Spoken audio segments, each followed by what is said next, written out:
Dans cette série de vidéos, nous allons voir les bénéfices, la finalité d'investir du temps et peut-être de l'argent sur les réseaux sociaux. Les bénéfices que vous allez pouvoir tirer de votre présence sur les réseaux sociaux, c'est en premier lieu de faire du trafic vers votre site internet. Vous allez envoyer des gens, le fait d'être exposé, le fait de réagir, le fait de faire venir les gens à vous, va tout simplement créer du trafic sur votre site internet et donc vous permettre plein de choses, vous permettre de la notoriété, de la visibilité et l'optimisation de votre SEO. Alors, optimisation un petit peu parce que si Google et les autres moteurs de recherche voient régulièrement des gens des réseaux sociaux arriver sur votre site et que votre site est assez bien organisé pour qu'ils y restent un petit peu et qu'ils fouillent plusieurs pages, forcément, les moteurs de recherche dont Google va se dire tiens, des gens arrivent sur ce site, ils y restent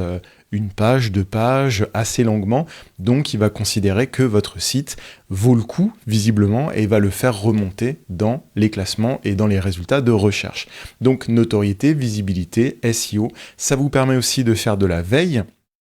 On va le voir juste après, la veille autour de vos produits, de vos marques, du sujet ou du domaine d'intervention dans lequel vous êtes, que vous soyez indépendant ou que vous soyez une association, mais aussi de la veille de vos concurrents, d'autres produits, ou tout simplement une veille de marché qui va vous permettre de vous tenir informé quasiment en temps réel de ce qui se passe dans votre monde, votre univers, votre domaine professionnel. Ça vous permet aussi une meilleure gestion de tout ce qui est relations clients, de mieux interconnecter les gens avec leurs réseaux sociaux, de pouvoir faire du support depuis les messages, pas simplement email, mais aussi les messages privés sur Facebook, sur Twitter, sur Instagram, et de tout centraliser au même endroit, de gérer votre réputation numérique, la e-réputation, et effectivement, au fil du temps, les marques que vous gérez ou votre association avoir une bonne réputation sur Internet, ou même qu'on vous cite en exemple en vous disant voilà ce que eux ils font, c'est vraiment ce que les autres devraient faire. Donc là, vous savez que vous avez une longueur d'avance.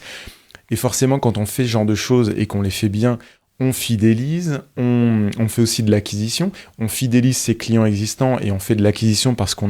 les gens parlent de nous, on est mis en avant, on fait rire ou on fait interagir les gens. Et donc, d'une manière ou d'une autre, des gens vont se dire